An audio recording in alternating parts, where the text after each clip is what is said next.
That's a rather expansive question. Now, the fact remains that getting an aircraft from the en route environment to what is referred to as the terminal environment is a bit of a trick. Cruise flight is easy. Putting the airplane back down on the ground is perhaps a bit more challenging. Now, essentially, we're dealing with key elements. We have lift, we have drag, we have gravity, which is opposing lift, and those are the big ones for now. Now, to put an airplane on the ground successfully, we have to manage all of these different factors. So obviously a power reduction is required.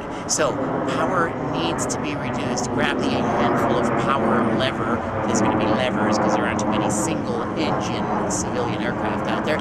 And pull them back to some lower N1 setting, assuming that you're flying turbofans, which probably you are, given that this is the 21st century.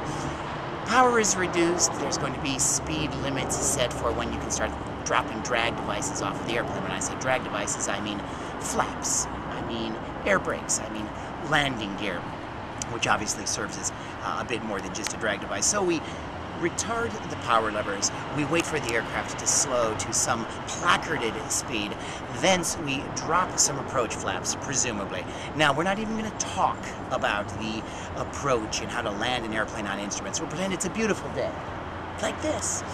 And we're doing it all under VFR, that's visual flight rules, but who gives a fuck anyway? So, power is retarded, we've slowed down, we've dropped approach flaps, we are maintaining our alignment with the runway, we are descending on some predictable glide path.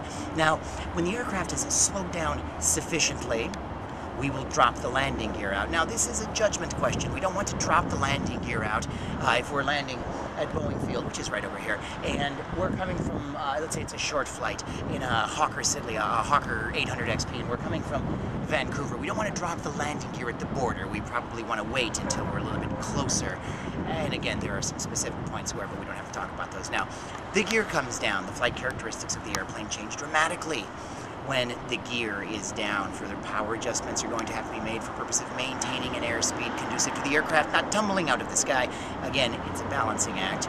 As we near the runway environment, we will begin to drive in more flap. Now, the purpose of the flap is to allow the aircraft to descend at increased descent rates without increasing airspeed. That would be a bad thing. So, shortly before touchdown, the flaps are full.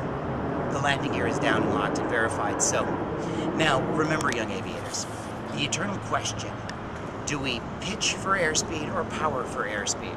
Pitch, power, attitude, airspeed, they're all related. Those of you who are out there flying single-engine Cessnas who believe that you should pitch for airspeed and power, no. Power is airspeed, all right? That's all. So, the airplane is configured. We are maintaining a flight attitude and a power setting to stay within some very narrow parameters. Usually about a 5 to 7 degrees nose-up attitude, but who gives a shit anyway? The main gear touchdown first. It's the main gear touchdown. We retard the power levers all the way back to flight idle. The nose wheel will touch down. Now, if the aircraft is equipped with reverse thrusters, this is the time to dump the buckets. So we deploy the buckets, apply braking action. Assuming we have anti-skid, we don't have to go crazy. Assuming a dry runway, we don't have to go crazy. The aircraft slows predictably. If there is a tiller mechanism that has to be engaged, engage the tiller prior to taxiing off the runway. If we're steering with nose wheel steering, which is to say rudder pedals, off we go. The airplane is landed. Presumably, it's in such good shape that it can even be used again. There are two answers to this question. No.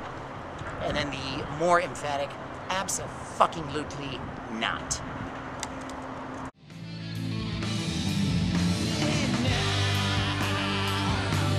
Days get